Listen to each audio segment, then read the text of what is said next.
Buonasera cari amici telespettatori, parliamo di sanità. La sanità, il tema di questa sera è ai raggi X, ho fatto un po' così uno scherzo, perché con uno spaccato della società civile ma anche con dei politici, con dei consiglieri regionali, ex sindaci eccetera, parliamo di questa importante tematica. Una sanità che un po' in tutta Italia è sotto bersaglio da parte un po' di tutti, perché dicono che assorbe tantissimo il bilancio dei governi, degli stati, e sicuramente negli stati occidentali evoluti, fra i quali c'è ancora l'Italia, si investe molto in sanità ed è facile andare a tagliare dove c'è più, diciamo, dove ci sono più mezzi, più investimenti. Non vorrei però che poi questi tagli, che non sono costi standard, purtroppo sono indiscriminati, vadano veramente a ridurre le nostre capacità.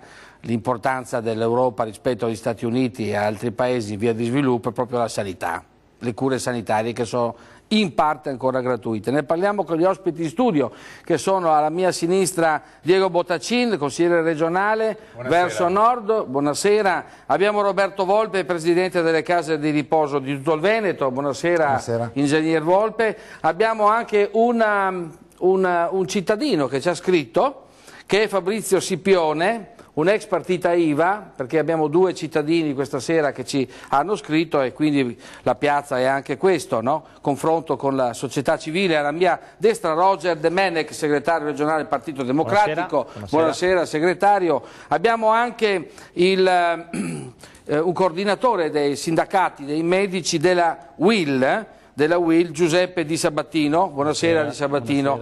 L'altro consigliere regionale è Antonino Pipitone, medico anche lui, consigliere regionale dell'Italia dei Valori della regione del Veneto. Buonasera. Buonasera. Poi abbiamo alla mia sinistra Lionello Trabuio, che è un artista e qui anche per rappresentare un po', ecco, diciamo, questa parte creativa che hai in te, incontrato recentemente, ha chiesto di essere portato qui alla piazza. Allora io comincerei proprio con lei Bottacin.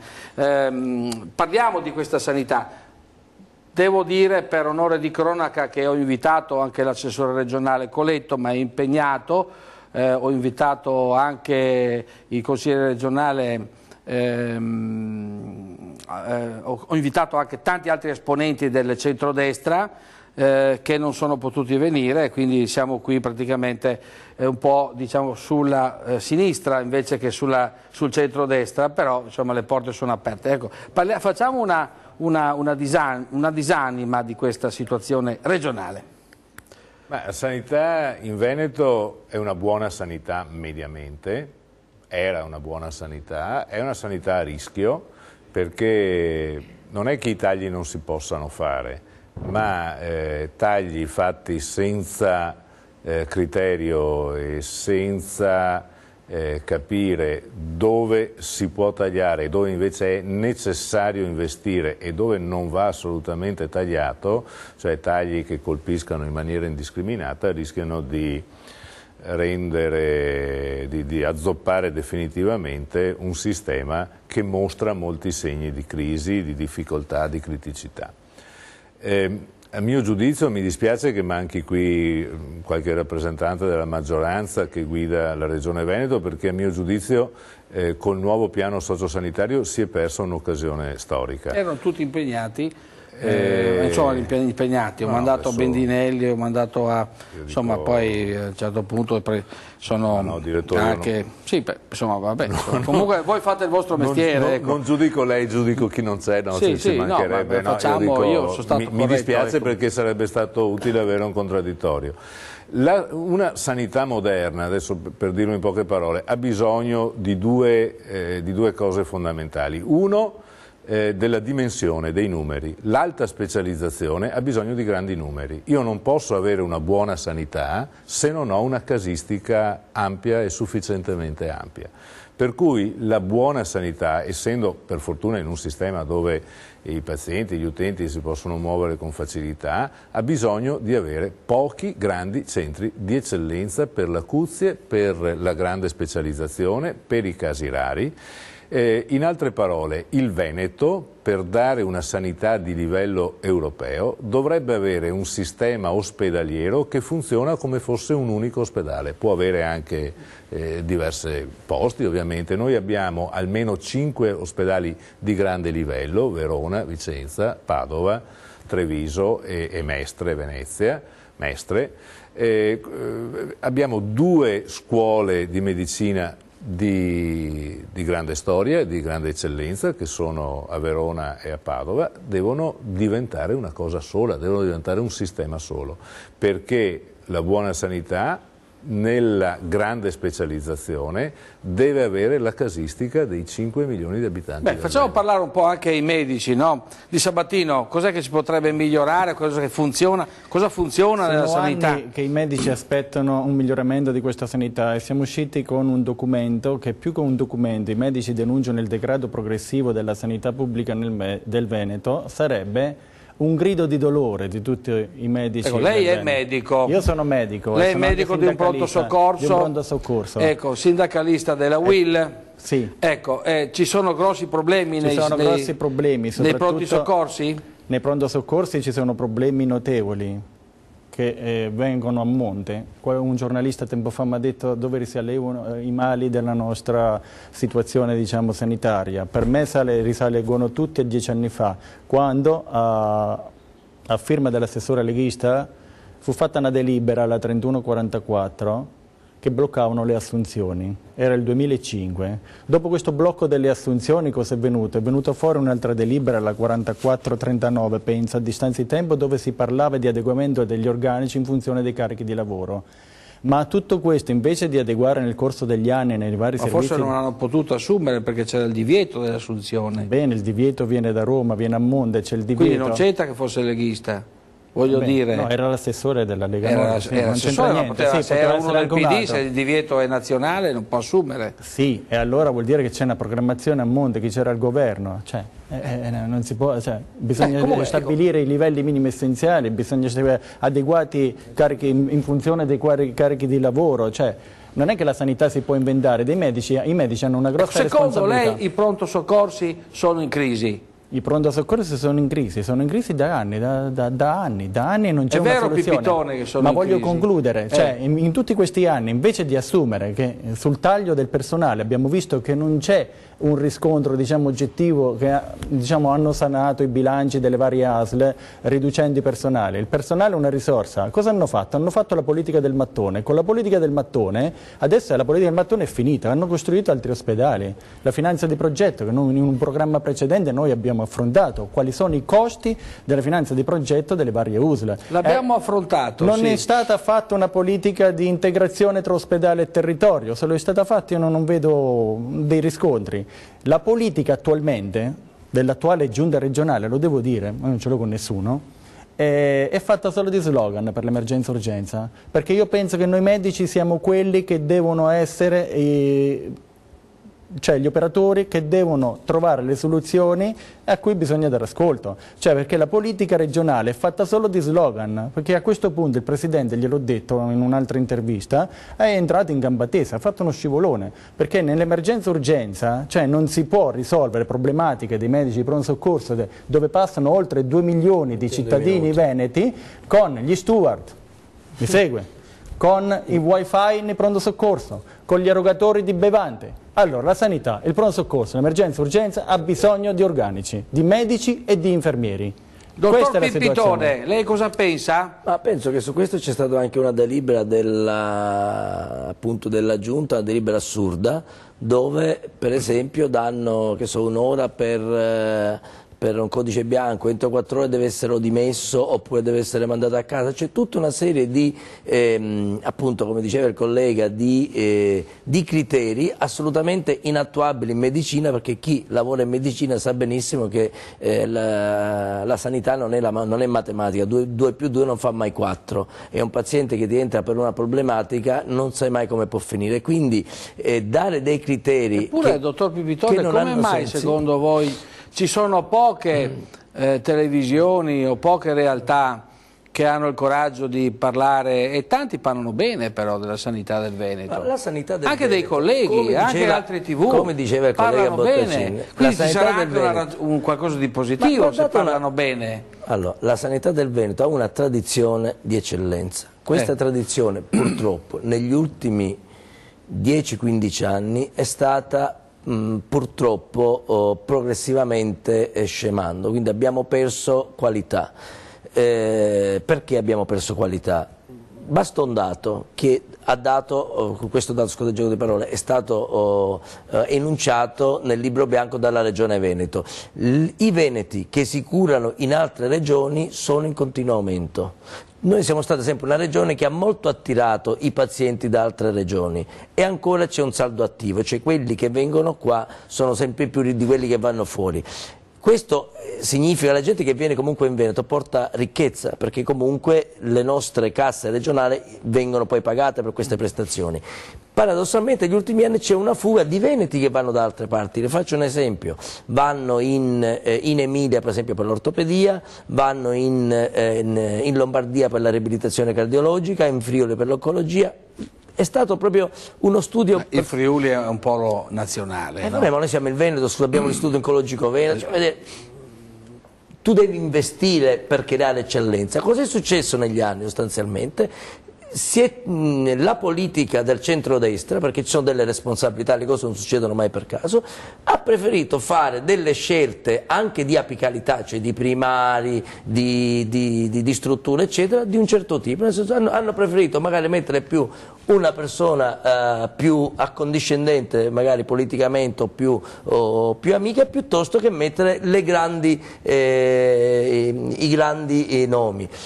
Oggi, le faccio e poi chiudo, c'è stata poche ore fa, c'è stata una conferenza stampa congiunta di Zaia con il candidato alla presidenza della regione dell'Emilia Romagna, che è un leghista, non ricordo il nome, del sindaco di un paese, Bosaro mi pare, in provincia non so se di Bologna o un paese emiliano, in provincia di Ferrara. Cosa ha detto il candidato della regione dell'Emilia? Ha detto due stupidaggini incredibili di fronte a Zaia, che non le ha smentite, che doveva smentire. Ha detto che ci sono i pullman che dall'Emilia vengono in Veneto per farsi curare e che nel Veneto non ci sono i ticket. Due balle stratosferiche. Uno, magari venissero i pazienti dall'Emilia a farsi curare qua. Va bene. Due, no scusa, e concludo. Sì. Noi in Veneto abbiamo il ticket multiplo, cioè tu con un prelievo che ti fai, se ci sono più di 8 impegnative, più di 8 scusami, accertamenti, sodio, eccetera, tu devi fare più ricette rosse e ogni ricetta rossa tu devi pagare oltre il costo della prestazione 10 euro. Bene, quindi con un prelievo ti fai 20-30 euro Antonino Pipitone, consigliere regionale d'Italia dei Valori, le cose. Che ha fatto delle critiche alla sanità del Veneto. Pubblicità.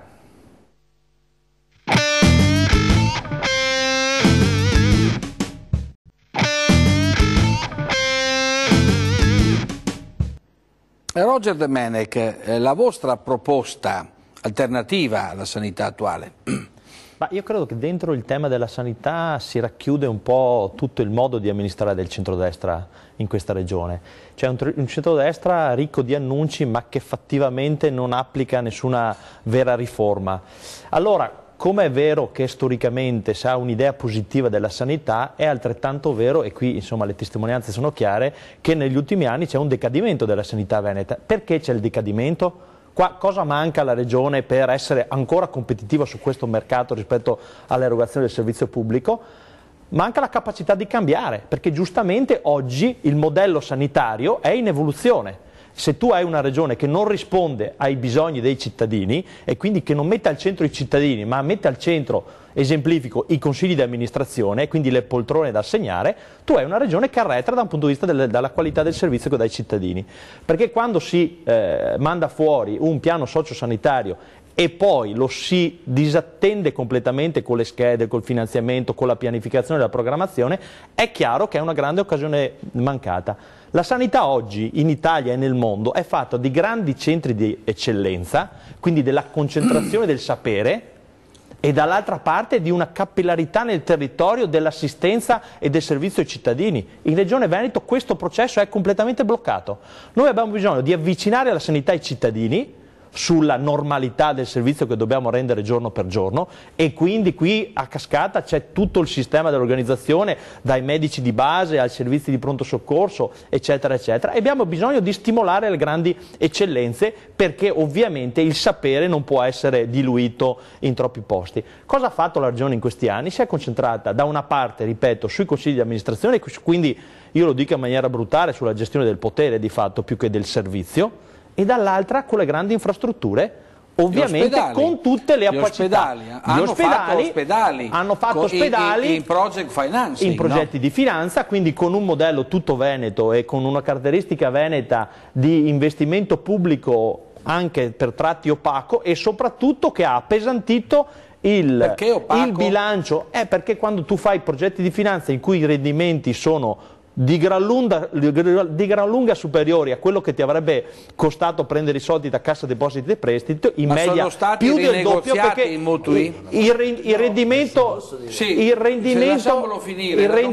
medio di un progetto di finanza si aggira intorno all'8%. Abbiamo fatto un appello, ti ricordi, alla rinegoziazione dei mutui. Ma non solo, ma non sanno nemmeno quanto costa oggi il progetto di finanza. Noi abbiamo fatto una commissione d'inchiesta su questo, e quando abbiamo chiesto ai funzionari della Regione quanto viene a costare a 30 anni il progetto di finanza, non hanno saputo dircelo, perché è un pozzo senza fondo. Scusa, esatto. Ma Zaia mi pare che avesse tentato di rinegoziare i mutui. Sì, ma no. Sì, ha fatto dei tentativi. Ma per esempio c'è una norma, che ha detto alla Corte dei Conti che bisognerebbe però non soltanto provvedimenti i mutui, concretizzare. Bisognerebbe rinegoziarlo. Mi rendo conto che non è facile. Non può farli o li può fare? Non so.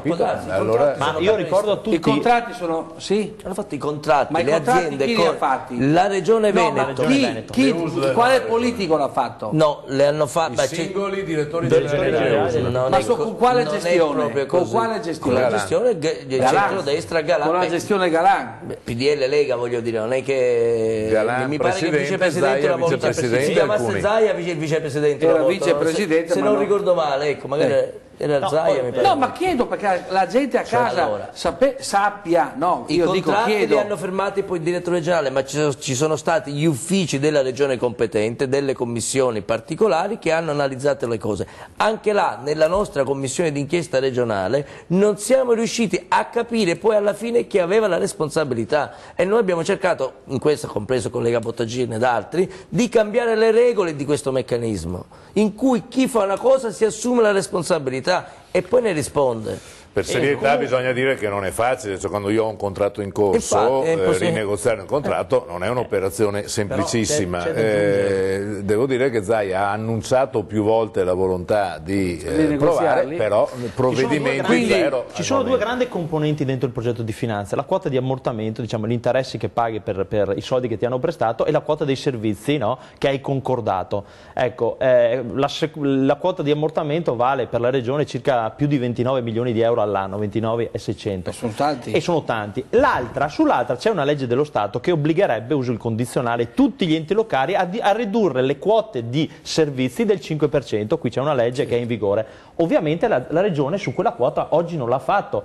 Allora vuol dire che noi abbiamo appesantito il bilancio di spesa corrente, quindi non abbiamo la possibilità di assumere quei famosi medici che ci servono nei pronti soccorso, e dall'altra parte, facevo l'esempio dei pronti soccorso, ma servono in tutte le strutture statali, e dall'altra parte non siamo in grado di rinegoziare in maniera concreta i servizi che ci prestano rispetto al progetto di finanza. E ricordo a tutti che dopodiché, se noi scorriamo le liste delle aziende che hanno partecipato a questi progetti di finanza, insomma alcuni nomi ritornano anche rispetto agli accadimenti successi in questo Veneto negli ultimi 15 anni. Cosa vuol dire?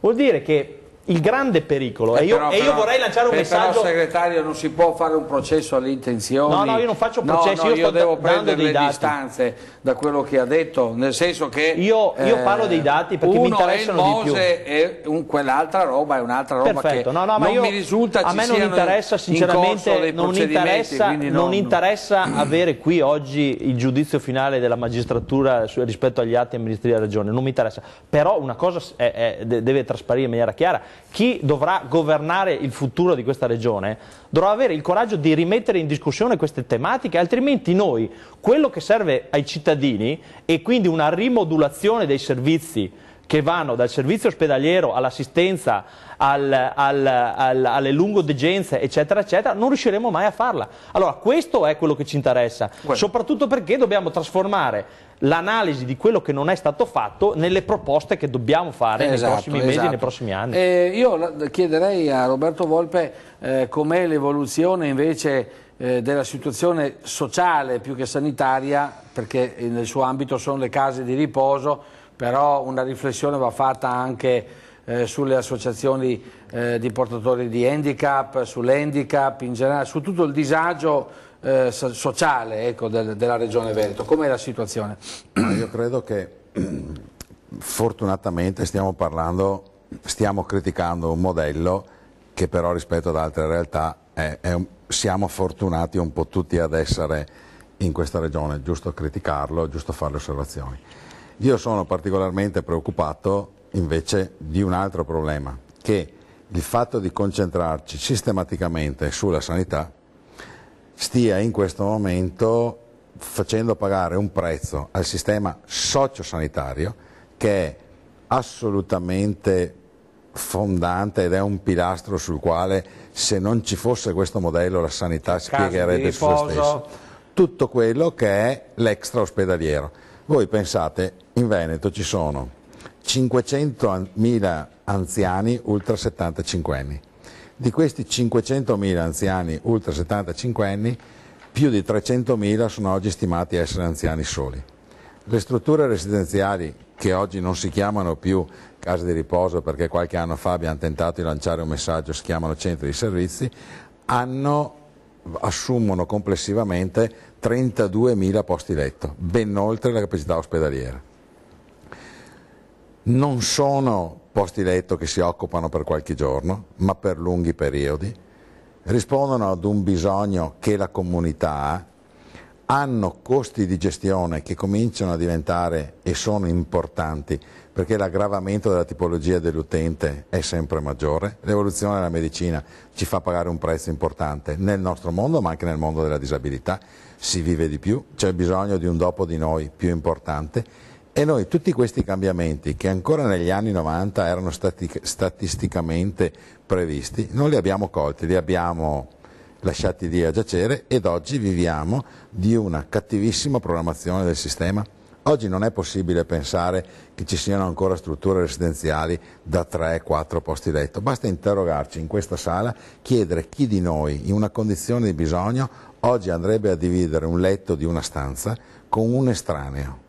Nessuno di noi, ma neanche per nessun genitore. Con questa tipologia di oggi, quanto è il costo medio per un anziano non autosufficiente? Un anziano non autosufficiente mediamente costa, mal contati, nel senso che bisogna dare un range, dai 100 ai 110 euro al giorno. 100-110 euro? Di cui il alla 70... famiglia o alla regione? Il costo? Questo alla è il famiglia costo del cosa servizio. costa alla famiglia? Mediamente alla famiglia costa intorno dai 50, 55, 45, non autosufficiente. Quindi ci vuole almeno una pensione 60, di 1.500, 1.800 ci vuole euro. Un'autonomia finanziaria, però quello che ma 1.800, ma chi ha la pensione 1.800? 1.500, ma chi ce l'ha quella pensione? Solo una piccola parte della popolazione. Allora, in questi 3 anni il mondo è cambiato, il mondo, e quello che non è possibile pensare è che la politica sia così sempre incapace di leggere i cambiamenti, di seguirli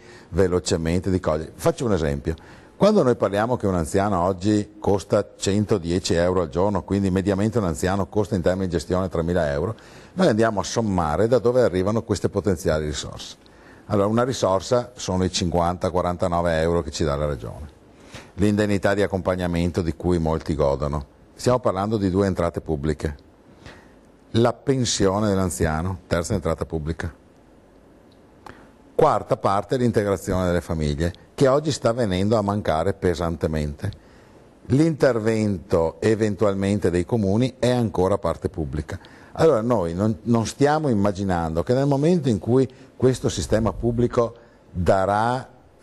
andrà in fibrillazione oltre quello che è oggi, questo mondo cosa farà? E però io ho vissuto personalmente il problema delle badanti, perché guardate che anche se crolla la parte pubblica e lasciamo le badanti, intervenire le badanti, guarda che sono soldoni che vanno via con le badanti, e poi stranamente non sono badanti nostrane, sono badanti che vengono da altri paesi, quindi con tutti i problemi anche di parlare con gli anziani eccetera, e i costi sono spropositati. Oggi paradossalmente voi pensate che nelle nostre strutture è difficile immaginare che un ricco sia un centro di servizio, perché un ricco ma i ricchi non hanno bisogno, ma stiamo parlando della popolazione normale. Stiamo parlando di una popolazione che ha un grande bisogno, e stiamo, secondo me, concentrandoci in termini di discussione, anche in ambito regionale, molto sull'aspetto sanitario, tant'è che proprio in questi giorni in Consiglio, in Commissione abbiamo segnalato come addirittura la cassaforte del Fondo della non autosufficienza venga utilizzata spesso per fini sanitari. Dopo la pubblicità ne parliamo, perché ecco, voglio che questa puntata rimanga anche come testimonianza. Ecco, c'è anche Antonio, c'è anche un cittadino ci sono cittadini che lavorano, che sono in forte difficoltà, e poi parliamo dopo la pubblicità. Immaginiamoci quelli che a casa hanno ulteriori difficoltà con anziani a carico o non autosufficienti o portatori di handicap che si trovano abbandonati e soli. Pubblicità.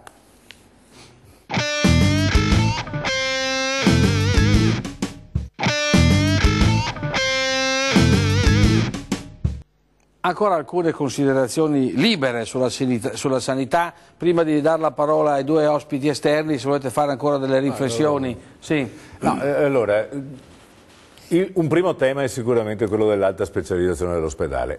Perché la sanità funzioni deve avere anche la sanità territoriale, hanno detto bene alcuni colleghi. Sulla sanità territoriale però bisogna dire con chiarezza una cosa: nessun altro sistema universale come il nostro, cioè di quelli che danno risposta a tutti, ha un sistema unico sanitario come il nostro, e i medici generali, i medici di medicina generale, che sono autonomi. Non esiste, cioè negli altri sistemi come quello anglosassone, i medici di medicina generale, se il sistema è unico, i medici di medicina generale sono dipendenti dal sistema. Un medico ospedaliero costa al sistema sanitario veneto 100.000 euro, media, costa, poi loro ovviamente ci pagano le tasse, ma il costo è 100.000 euro. Un medico di medicina generale costa al sistema 150.000 euro, media, anche qui chi di più, chi di meno. Io dico, e ho fatto una proposta ed è entrata, il sistema per funzionare deve responsabilizzare la medicina di base. Io non posso trattare il medico di base che mi fa lo screening, che si prende gli obesi, che si prende i fumatori, che fa politiche di prevenzione e pertanto mi riduce il costo della sanità perché fa prevenzione, alla stessa stregua di quelli che non lo fanno.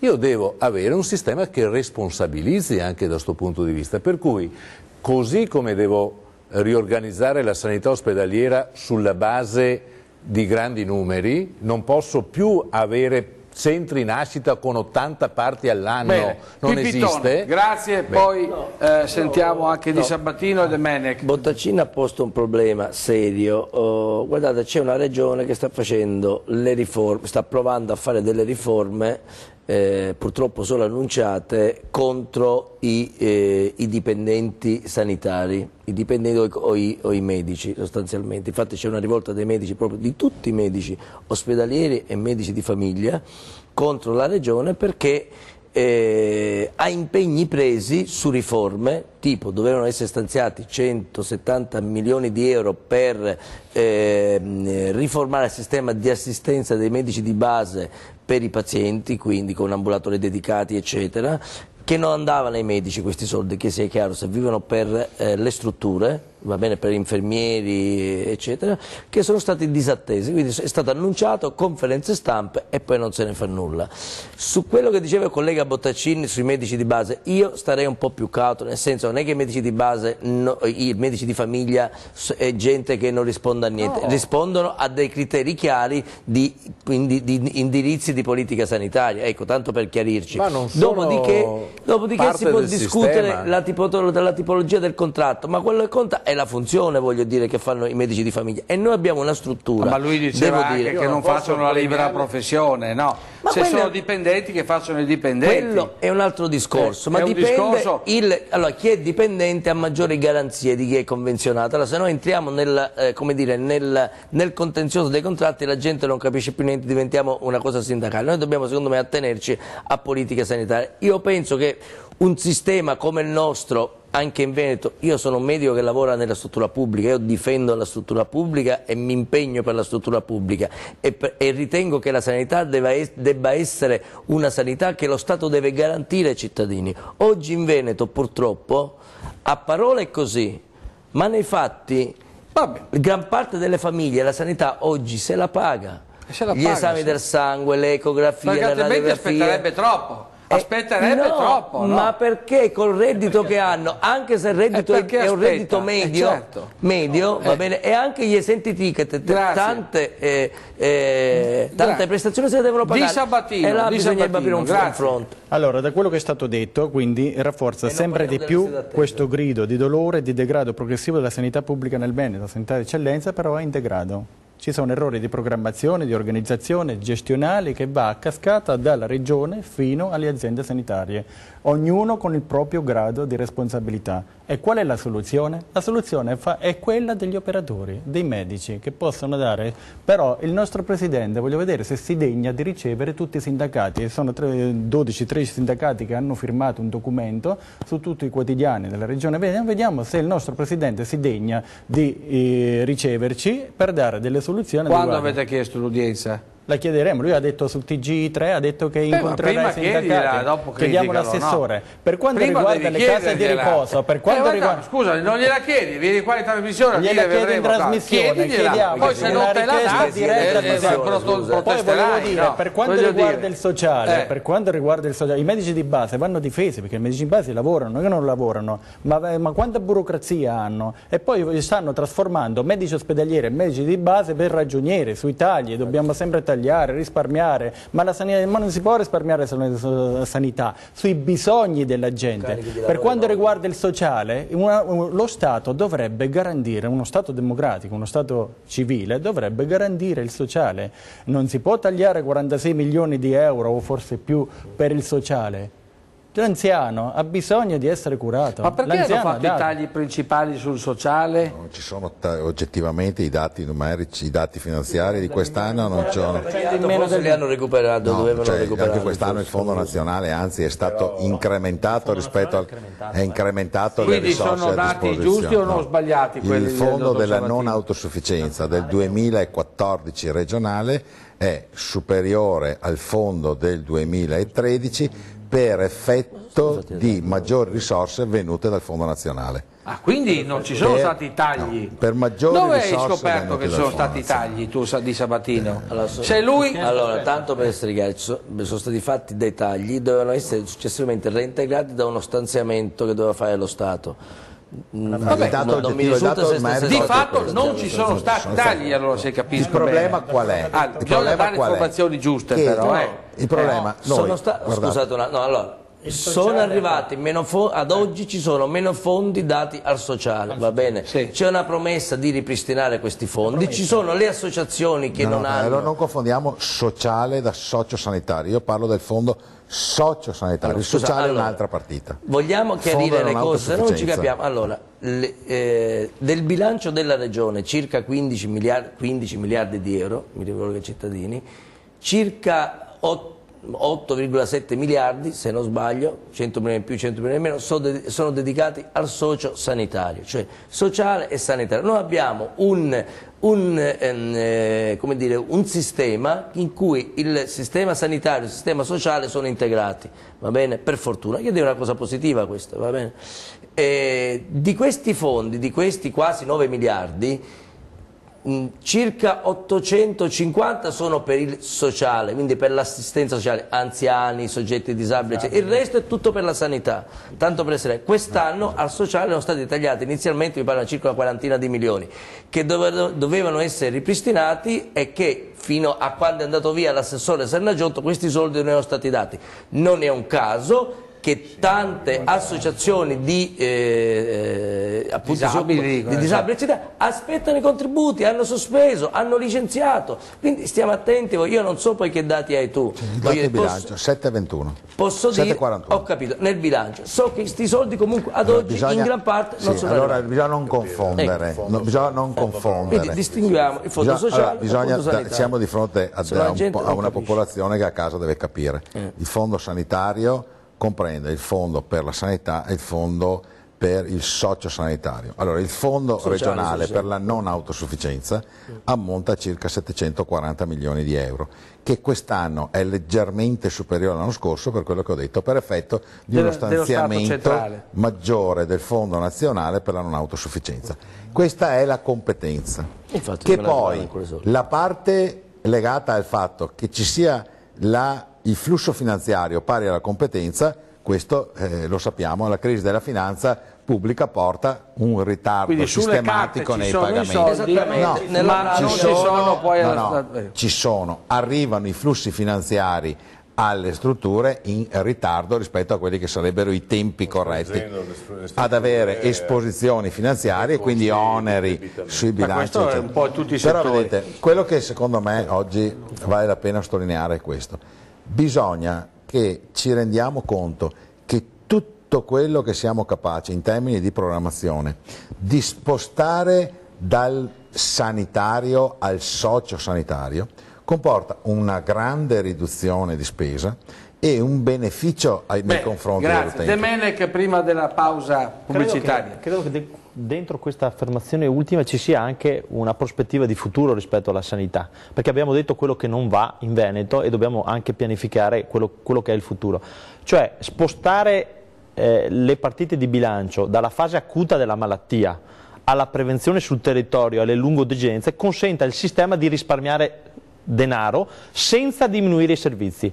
Quello che noi diciamo, insomma, come la proposta politica del Partito Democratico è esattamente questa, ma lo diciamo in senso critico perché di fatto c'è una regione che lo ha pensato ma che non ha il coraggio di metterlo in atto, perché per metterlo in atto tu devi andare nel territorio e fare gli accordi con i medici di base. A me interessa poco il livello contrattuale dei medici di base, però vorrei che nel sistema i medici di base fossero integrati con una logica, perché è chiaro che più i medici di base lavorano integrati con la casa di riposo del comune, i servizi sociali del comune, il pronto soccorso che hanno a 10 km, e meno persone andranno ad intasare con i codici bianchi, faccio l'esempio concreto, il sistema sanitario dei pronti soccorso.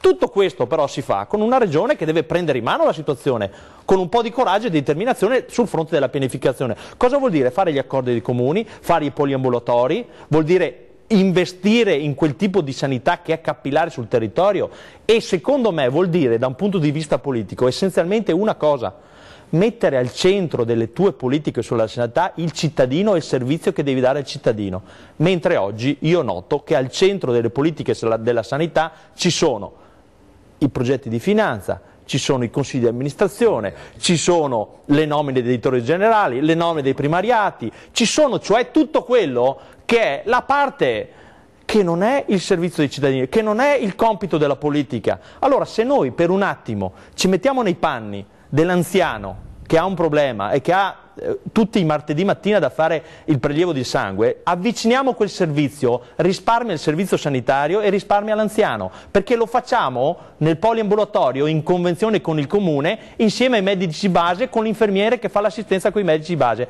Io vi faccio esempi concreti per dire che una sanità diversa è possibile in questa regione, passa però da una caratteristica, dalla volontà della politica di spendersi, di investire, perché queste riforme qui le fai spostando le partite di bilancio e quindi devi spostarle. È detto bene, perché noi in questi anni di fatto abbiamo ingessato il bilancio della sanità, oltretutto, questa è la verità, pochissimi sono gli spazi finanziari, pochissima è la mobilità di risorse di denaro, perché le abbiamo ingessate con le spese di investimento. Allora, e il personale diventa un elemento fondamentale, diventa un investimento, e con una caratteristica che la dico con tutto l'affetto che ho nei confronti degli operatori, che sono di straordinaria importanza, perché aver a che fare tutti i giorni con la malattia e il dolore, credo che questo sia un monito anche per la politica. La politica in questo campo deve metterci dentro la programmazione, la pianificazione, ma anche un aspetto di grande moralità, dico io, perché stiamo parlando dei bisogni dei cittadini. Ma io dico che l'uomo, cioè il dipendente, è al centro di questo progetto. E però non è al centro da un punto di vista contrattuale, che voglio dire io, è al centro da un punto di vista del progetto di sanità. Del Partito Democratico. Lancio la pubblicità, dopo la pubblicità sentiamo Fabrizio Scipione, che ha chiesto di venire qui per lanciare un suo appello, e anche poi l'artista a mio latere qui, Lionello Trabuio. Pubblicità.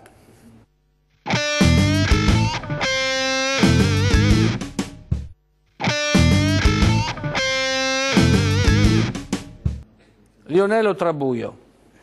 Sì, buonasera. Allora, tu vuoi dire qualcosa? Sì, no? Io volevo dire che sentendo questi signori professionisti, dottori, ingegneri, eccetera, eccetera, hanno detto per l'ospedale, eccetera. Io ho delle lucere che vanno avanti da 15 anni, e per cui sulle gambe, e non si chiudono. E perché questo motivo? Io credo che sia, il dottore mi ha detto che bisogna medicarle ogni volta, ogni giorno, ma i signori che comandano per il suo modo di essere vengono ogni 15 giorni, per cui queste gambe io le porterò in tomba se vado avanti così. Quando guarirò io, e mi dovrò pagare, se viene altri infermieri, 40 euro ogni volta che vengono. Ho una pensione da 450 euro, fate voi. E come fai? Per fortuna la mia arte mi salva. La tua arte mi salva, io sono un artista. Per cui ho inventato una pittura che si chiama trasvisismo, guardare dentro l'oggetto stesso. Cosa vuol dire questo? Se io parlo con una persona, tramite il suo nome e i suoi occhi che so guardare dentro, posso tirare fuori il suo quadro. Non sono un dottore, però sono il dottore della sensibilità e della spiritualità. E anche un certo successo, no? Sì, diciamo che tante persone è venuto anche vengono da me. Sgarbi mi è venuto per l'arte, per cui Sgarbi lasciamo lo stare, che lui è un pioniere dell'arte e un mestierante. Sono venuti tanti altri? Ma tante persone, perché quando vado per televisione mi chiedono cos'è questa cosa. Vabbè, allora parliamo dopo. Ancora dimmi il problema che volevi enunciare all'opinione pubblica. Sì, perché mercoledì scorso parlavate del lavoro. Sì. E io ho chiuso la mia partita IVA 2 anni fa per motivi di salute e anche per motivi di crisi. E purtroppo a distanza di 2 anni il lavoro non ce n'è, si sa, purtroppo la crisi, basta guardare i giornali, trasmissioni ogni giorno, è sempre peggio. E purtroppo devo dire che sento tante persone parlare veramente giustamente dei loro diritti, è giusto che ci siano doveri e diritti. Il problema è che ci sono persone, ma non solo io, tante persone come me, che i diritti, cioè i doveri li conoscono bene e purtroppo sono sempre chiamati a rispondere, ma diritti zero. Magari io sentivo parlare tante volte anche di i soldi di cittadinanza, reddito di cittadinanza, e magari fare qualcosa di utile, cioè lo Stato mi dice io ti do una mano, però tu sei disponibile a fare anche la tua parte, io l'ho sempre fatta la mia parte. Però a differenza di chi magari non ha mai rischiato di suo, chi magari ha rubato, di chi ha pensato bene di fare altre cose, altre scelte, io ho fatto la scelta di fare l'artigiano, come ho fatto anche dipendente da giovane, non capisco perché ci sono persone che Lei sono ha fatto l'artigiano, pensa, ha fatto l'artigiano e ci sono dirigenti artigiani che guadagnano anche 120.000 euro all'anno. Allora, vedi, poi abbiamo i nostri artigiani che sono ridotti alla fame, È il discorso che facevamo prima con i direttori generali delle USL. Quanto prende un direttore regionale di una USL? 120.000 euro. Il generale di Russo prende meno di un primario. 120.000 euro. No, 120.000 euro prende. Non ci sono più, abbiamo sospeso. 120.000 euro. Anche i dirigenti degli artigiani, alcuni prendono 120.000 euro e tanti artigiani invece, che poi sono iscritti a quei sindacati, cosa prendono? Lei ad esempio perché ha chiuso la partita IVA? Per problemi di ernia. Di ernia? Sì, 4 mesi e mezzo fermo, proprio bloccato. E non ha diritto alla cassa integrazione? No, io non ho diritto a niente. Non ha diritto a niente no, lei? Io anche quando sono andato al pronto soccorso, sinceramente, ho visto dopo un po' di mesi un nostro amico ha avuto il mio stesso problema identico, è stato ricoverato subito, era dipendente, io ero artigiano, io sono dovuto andare avanti e indietro, sono andato avanti 4 volte con l'ambulanza, 2 volte sono stati costretti a ricoverarmi qualche giorno, però io ho visto anche 2 mesi, 2 misure. Bisogna rinegoziare un po' tutto, segretario. Qui cambiamo argomento, ma credo che andiamo dentro su uno dei grandi temi delle riforme del Paese, perché quando parliamo di riforma del mercato del lavoro, il fondamento della riforma che stiamo provando a portare avanti è quella di ridistribuire. Abbiamo parlato di ridistribuire i redditi, no? Quindi gli 80 euro sono un tentativo di distribuire meglio il reddito alle famiglie. E c'è un altro grande tema che bisogna ridistribuire i diritti, perché c'è un pezzo dell'Italia, e qui ne abbiamo un esempio, che questi diritti non ha niente. Allora, qui non si tratta di fare le guerre, le trincee rispetto all'articolo 18, qui si tratta, come si diceva prima, di guardare con un occhio di realtà quello che sta succedendo in Italia. Poi l'articolo 18 mi permetta, qua da noi in Veneto non è sentito. Ma io come dico problema. un'altra cosa. Non è sentito, non è applicabile. Ma al di là che sia sentito, il problema vero è che c'è la stragrande maggioranza dei lavoratori, anche veneti, che questo problema non ce l'hanno perché non sono coperti, quindi una riflessione rispetto alle professioni, alle partite IVA, ai giovani lavoratori con contratti atipici, bisogna farla dentro la riforma del mercato del lavoro. Quando parliamo di tutele crescenti anche per i giovani lavoratori, parliamo esattamente di questo, e dentro questo concetto c'è non si deve avere la paura di perdere diritti acquisiti. Non si deve, ma si deve avere invece la speranza di ridistribuirli anche a chi non ce li ha mai avuti. Ma difatti, questa Scipione... è la verità, perché altrimenti io le faccio un altro esempio. Noi stiamo facendo una grande battaglia, secondo me sacrosanta, per ridurre l'IRAP, che è una tassa odiosa che riguarda proprio i dipendenti, eccetera.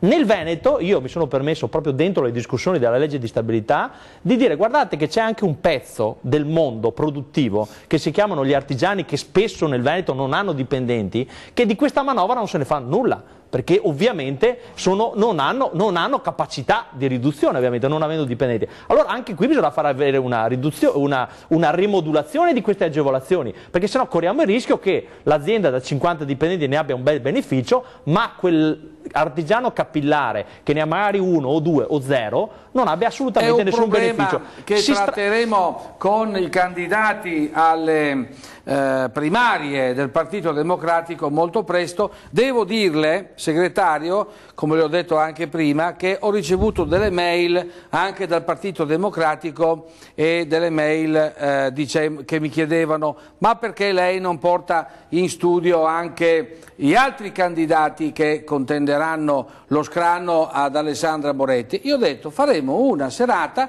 con tutti, se lei è d'accordo ovviamente, con tutti i candidati alle primarie del PD, perché prima ovviamente del 30 bisognerebbe fare una serata con tutti i candidati alle primarie.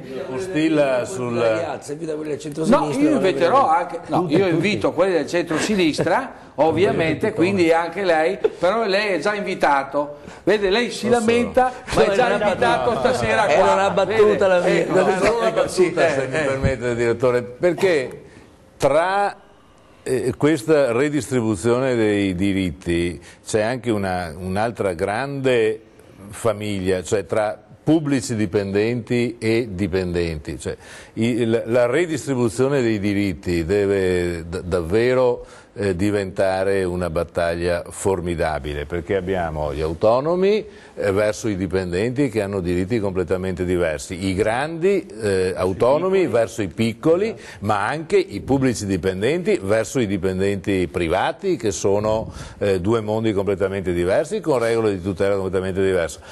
Mi pare un ragionamento molto importante. Non è quello non è di questo oggi, il tema di questo, però limitiamoci alla sanità, poi magari, perché se no andiamo... Dimmi, sì. Sempre perché ho l'idea che abbiamo il pubblico di là e dobbiamo cercare anche di dare qualcosa di pratico. Io faccio un esempio riferito al signore. Sì. Ai due signori? Sì. Perché questi sono due casi che vanno a gravare sul sociale. Ai due signori. Allora, io a microfoni spenti dicevo prima, c'è un mondo oggi che vive della dinamica dell'assegno di disoccupazione che potrebbe essere un mondo assolutamente attivo. Facciamo un esempio banale.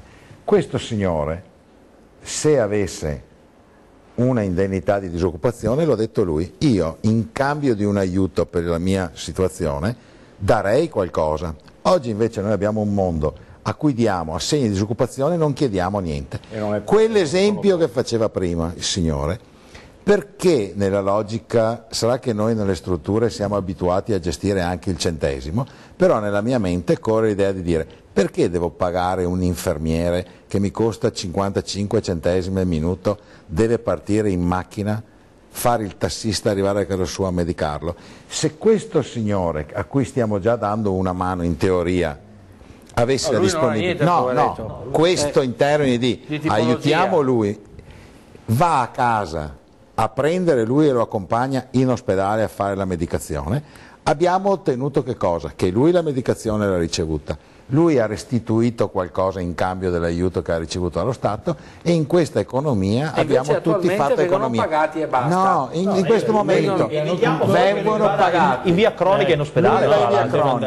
Allora, però guardate, io credo che sia arrivato il momento in cui l'economia, i fatti di questi ultimi anni ci hanno insegnato che la politica non deve più amministrare cercando il consenso, la politica deve avere il coraggio di amministrare per l'interesse della gente e tante volte il consenso non va in quella direzione. Bene, però grazie. Bisogna avere il coraggio di farlo. Dopo la pubblicità la parola Fabrizio Scipione, che hanno parlato meno, e anche Lionello Trabuio, perché da noi i cittadini valgono esattamente come i politici. Pubblicità.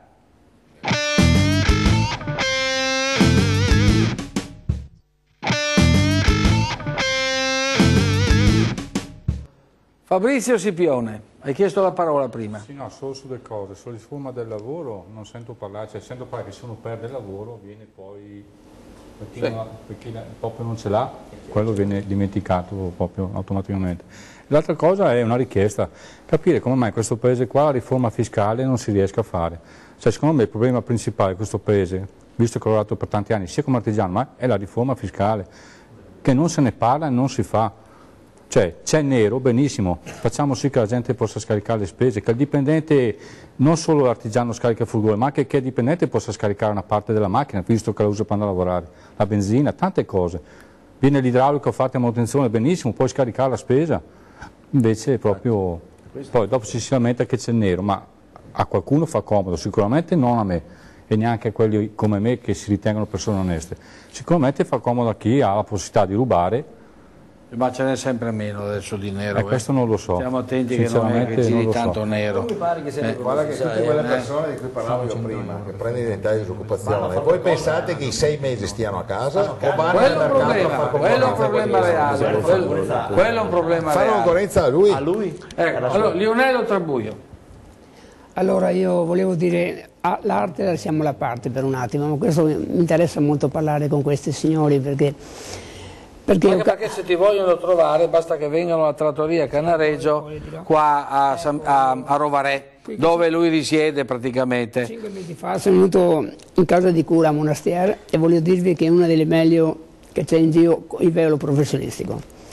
Mi hanno dato molto, mi hanno dato anche la fortuna di andare a Rovarè a vivere e c'è questa trattoria Canareggio che mi ospita, per cui sono stato anche fortunato per questo.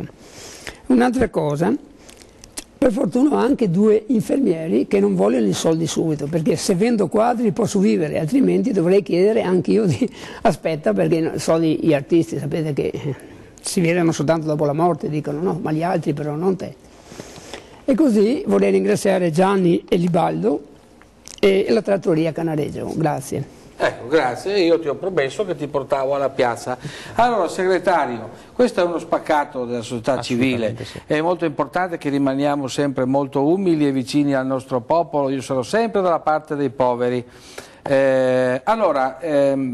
Facciamo una riflessione, perché bisognerà cambiare qualcosa, no? La riflessione anche dai problemi che emergono dei cittadini, no? Dal punto di vista sanitario è molto semplice, nel senso che noi corriamo il rischio che la mancata attenzione del sistema sociale complessivo rispetto ai problemi dell'artista, dell'ospite che abbiamo questa sera, possa produrre non soltanto un danno ovviamente al cittadino perché la malattia non viene curata, ma anche il fatto, la logica conseguenza che se tu non hai un'assistenza domiciliare forte e strutturata col territorio, quindi una rete di servizi, quel paziente dove va a finire? Va a finire nell'attività cronica dentro l'ospedale, dove il costo per risolvere il problema sanitario aumenta ovviamente, e dove magari con un'adeguata rete di servizi non sarebbe mai arrivato. Allora qui c'è il concetto di mettere al centro il cittadino e il servizio che dobbiamo rendere, ma anche il concetto di capire che alcune forme di prevenzione di rete sociale dei servizi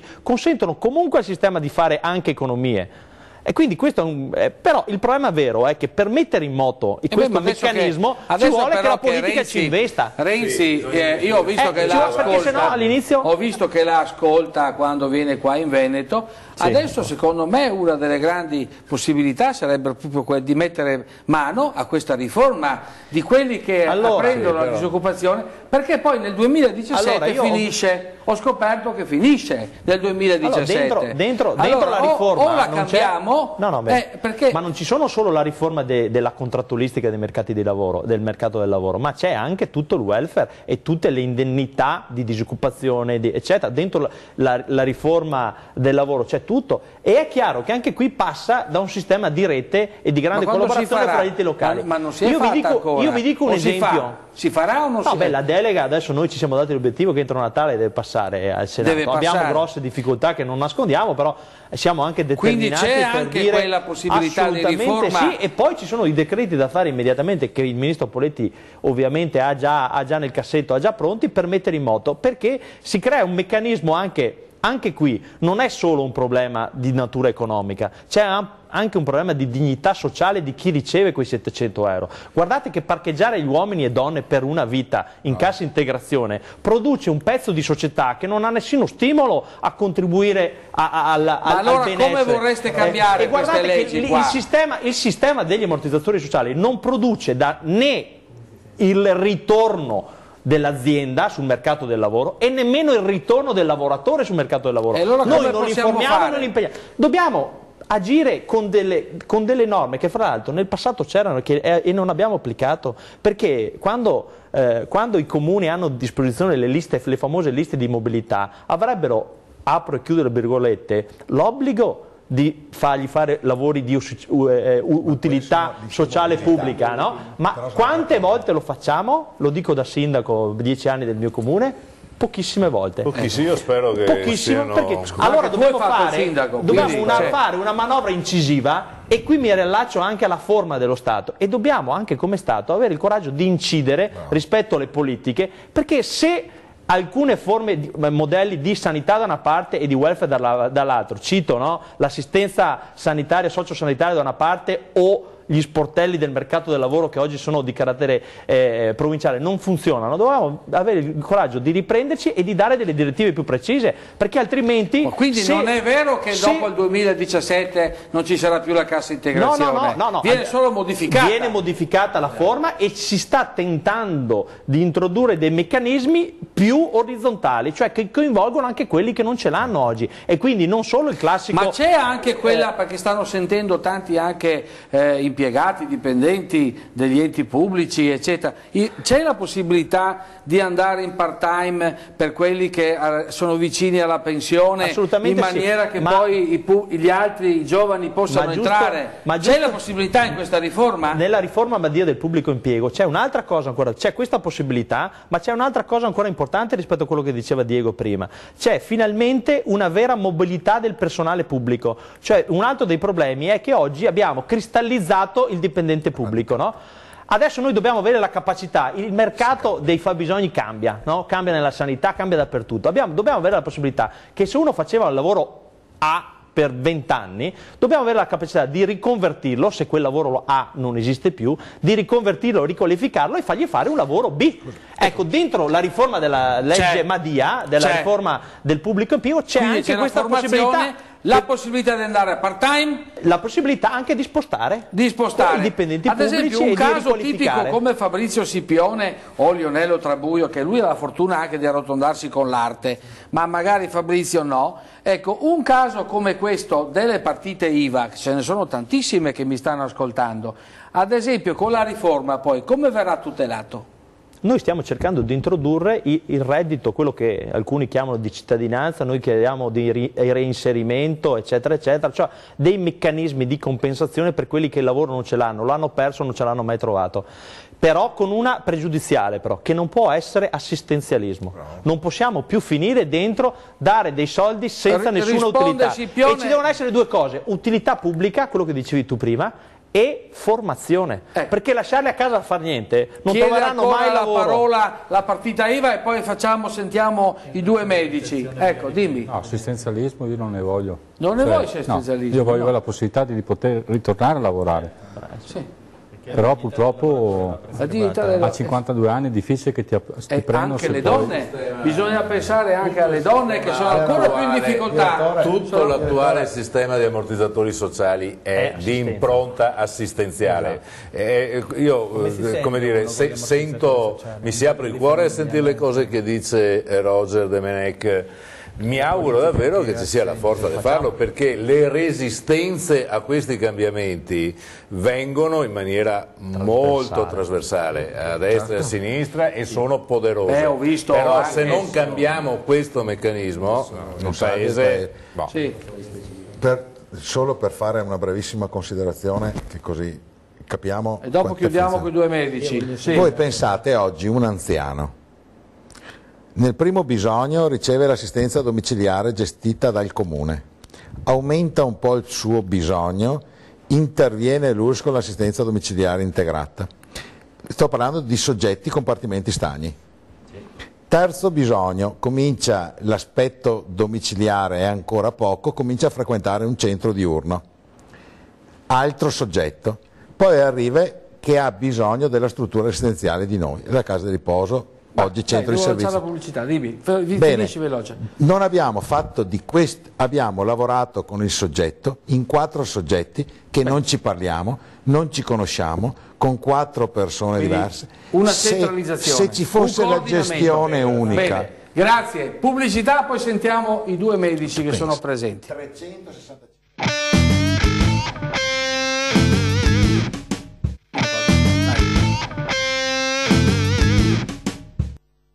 Chiusura, sentiamo Giuseppe Di Sabatino. Niente, volevo riallacciarmi al discorso di Domenech sull'organico e sul suo discorso sugli organici, cioè il personale è una risorsa per tutte le strutture pubbliche, soprattutto medici e infermieri, quindi non si può bloccare le assunzioni né a livello regionale né a livello nazionale. Mi spiego. Si parla sempre di razionalizzazione delle risorse, tagli alla sanità in continuo e soprattutto dove vanno a tagliare sul personale, quindi sull'assistenza. Però mi risulta da dati Will che tra il 2011, e qua ci sono diversi governi sia di centrodestra che di centrosinistra, nel 2012 solo di consulenze i ministeri hanno speso 20 milioni di euro. Poi per quanto riguarda invece le regioni, 152 milioni di euro. Ma c'è Pipitone, c'ha il Vabbè, 152 milioni di euro per le regioni. Ma quell'altro più organizzato. Gandhi, 152 milioni, non faccio la pubblicità. Fa come Salvini, va che sempre lì. Posso finire? 152 milioni di euro per le regioni, 420 milioni di euro per i comuni, solo di consulenze esterne, 160 milioni di euro per le ASL, 100 milioni di euro per l'università, 60 milioni di euro, e mi riallaccio al suo discorso e riguarda sia il governo di centrodestra che il governo di centrosinistra. Quindi questi sono soldi, se sommiamo tutti questi, quanti milioni di euro, miliardi fanno? No. Basta, Poi vi voglio riallacciare, abbiamo in certi servizi, per esempio scrivo lettera anche nella mia cosa, lo slotto, per quanto riguarda il servizio della medicina, c'è la medicina Montebelluno in una situazione di criticità, dove sono 5 medici di giorno, 2 di pomeriggio e 1 di notte, e di giorno hanno un medico per ogni 14-16 posti letto, con 13 pazienti di semi-intensiva e di notte un solo medico a gestire tutto, compresa la geriatria e tutti gli altri. E le amministrazioni sono sorde a questo grido dei sindacati e dei medici, proprio perché basterebbe assumere e risolvere il problema, medici e infermieri. E sulla radiologia voglio dire che tanto si vanta il nostro Presidente sulla radiologici di sabato e di domenica e di notte, bisognerebbe, si potrebbero fare in orario istituzionale anche di pomeriggio. Ma non l'ha fatto anche di notte lui? Sì, ma si può fare in orario istituzionale, perché ci sono ospedali... No, ha fatto bene a farlo di notte. No, di notte no, non fa bene. No? Perché arriva la nonnetta, arriva il signore, col gelo, col ghiaccio, con la pioggia, con le intemperie. Si può fare in orario istituzionale di giorno, perché ci sono strutture dove hanno 2 TAC e ne funziona una sola. Sì, però, basterebbe assumere personale. Il personale costa. No, il personale non è un costo. Dottor Pipitone, soprattutto in riflessione finale. Visto che abbiamo un po' deviato dalla sanità rispetto a problemi altrettanto seri come quello della precarietà e di chi ha diritto ad avere un lavoro. Noi siamo figli negli ultimi anni di una riforma che si chiama riforma Fornero, che ha creato dei danni enormi. Uno, ha impedito il ricambio dei lavoratori, perché quando tu mandi un lavoratore in pensione a 67-68 anni, 70 pure in Italia, è evidente che crei una discrepanza enorme e quel ricambio fisiologico non c'è più. E questo è il primo problema. Crei gli esodati, quindi gente con cui lo Stato ha preso un accordo e l'ha fatta andare in pensione e poi non gli ha dato più né stipendio né pensione, sono più di 200.000 oggi in Italia. Crei situazioni del genere dove non c'è alcuna tutela, soprattutto per le cosiddette partite IVA, in cui non hanno né pensioni, non hanno ammortizzatori sociali, niente. Su questo noi abbiamo presentato una proposta di legge in Parlamento. Io non ho letto il Job Act, scusami segretario, io spero che ci sia un capitolo dedicato alle partite IVA vere e alle partite IVA di bisogno o false che per necessità sono costretti ad avere questa tipologia di lavoro, che sono un dramma che riguarda gran parte poi anche della popolazione del Veneto. E quindi io su questo spero veramente che il governo...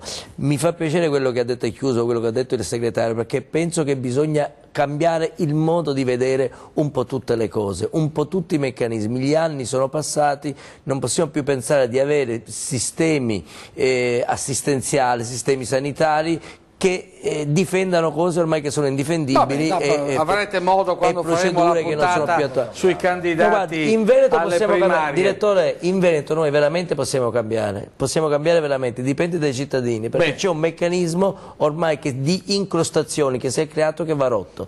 Si rompe solo cambiando tutto. Diego Bottacin, in chiusura. Ma un'ultima cosa sulla non autosufficienza, perché funzioni bene la sanità bisogna che si diano delle risposte territoriali e si eviti, dove è possibile, che l'utente vada nell'ospedale, nell'altra specializzazione. Lo faccio con investimenti veri sul territorio, non è facile, servono soldi, bisogna fare strutture, ambulatori, quelli che chiamano i piccoli ospedali di comunità, posti letto, gestiti dai medici di base. Per questo secondo me sarebbe molto più facile che fossero dipendenti e pertanto gestibili direttamente dal sistema. Bisogna però investirsi delle risorse. La non autosufficienza negli altri paesi più seri di noi, più previdenti di noi, si è attinto a un sistema assicurativo. Cioè io devo dare la possibilità alle persone che diventano non autosufficienti di poter ricorrere alle strutture avendo delle risorse. Allora bisogna ragionare seriamente anche un meccanismo previdenziale assicurativo, più tardi partiamo peggio è, che metta in tasca alle persone un granellino ogni giorno e che gli permetta, nel caso in cui diventino non autosufficienti, di avere delle risorse in più. Vuoi dire qualcosa in chiusura? Io vorrei dire o la prossima piazza facciamo le candidate alle primarie o quella dopo, perché poi non c'è più tempo perché l'avete il 30 di novembre, no? Quindi dobbiamo scegliere o la prossima o quella dopo, se sono tutti d'accordo, perché mi ha scritto anche un amico della Simonetta Rubinato, mi ha risposto che la Simonetta Rubinato vorrebbe anche essere presente, con Lavoretti, Pipitone, perché sono 3, giusto? Assolutamente sono sì. 3. Beh, assolutamente disponibile, anzi credo che lo spirito delle primarie sia esattamente quello del confronto fra i candidati sul canovaccio sul canovaccio del Partito Democratico e del centro-sinistra. E poi ovviamente anche... per par condicio chiameremo anche quelli del centro-destra. No, beh, dovete chiamare, secondo me dovete chiamare non fanno le primarie. Quelli che fanno le primarie del centrodestra. Non so con quanti voti vada a essere scelto il candidato del centrodestra. Visto che parliamo spesso di numeri, visto che le primarie non le fanno, però a parte le battute. Quindi lei mi consiglia di invitare Luca Zaia, Presidente? Hanno meno affluenza, diciamo così, nelle scelte del candidato qualche dibattito interno c'è anche tra di loro. Sì, in qualche stanza si discute anche da loro. E credo che grazie proprio alle primarie sono molto più evidenti le spaccature nel centrodestra rispetto alle tensioni del centrosinistra. Che è appoggiato da Salvini ha annunciato che correrà da solo senza la coalizione al nazionale, e però Zaia vuol fare una coalizione di centrodestra qua sulla Regione Veneto, quindi diciamo che tra il nazionale e la Regione Veneto ci siano delle diversità, per non parlare poi della componente che è con Tosi, che però appoggia Zaia, ma Tosi in questo momento va in concorrenza con Salvini, perché avrebbe l'ambizione di fare sono in concorrenza Tosi e Salvini, quindi dedicheremo anche, se ci sarà tempo, dedicheremo anche a queste altre problematiche. In chiusura Roberto Volpe. Ma guarda, io dico solo che probabilmente, io mi auguro che a prescindere da chi sarà il vincitore, perché è una competizione che sia un vincitore o un perdente, io spero vivamente che la prossima tornata di governo regionale abbia la sensibilità di affrontare i temi della non autosufficienza in modo molto più pregnante rispetto a quello che abbiamo fatto in questi ultimi anni. Come giudichi tu per esempio l'operato di Serna Giotto? Non giudico. Non lo giudichi? Non giudico. No, non posso giudicare un qualcosa che non ha cambiato nulla rispetto al passato. Noi stiamo vivendo della rendita degli anni in cui il Veneto, 20 anni, 30 anni fa, ha fatto il primo piano sociosanitario, per cui negli atti degli anni 94-96 noi stiamo lavorando con gli standard organizzativi del 1994, sono passati 20 anni. Noi stiamo lavorando, stiamo utilizzando le risorse, stiamo facendo le dinamiche di controllo attraverso atti formali, poi vediamo i fatti di Ficarolo, perché noi abbiamo trasformato il tutto in un meccanismo esclusivamente tecnocratico e burocratico, siamo stati lontani dalla gente e quindi c'è bisogno che probabilmente in questo ambito c'è un mondo della disabilità che ha un problema, e tutto questo, scusate, dove cade? In un momento in cui le famiglie vivono i problemi che ha lui. Tratteremo ancora questi temi. Lionello Trabuio vuole fare un invito pubblico, cosa vuoi fare? Allora io faccio domenica insieme al maestro e direttore dell'orchestra Giorgio Sini da Treviso un evento che lui fa musica e io dipingo dal vivo la sua arte. Dove? A Villa Fiorita al Park Hotel. Ore 20, se volete telefonare al numero 348 0320 704. Bene, grazie, buona serata, alla prossima puntata, arrivederci.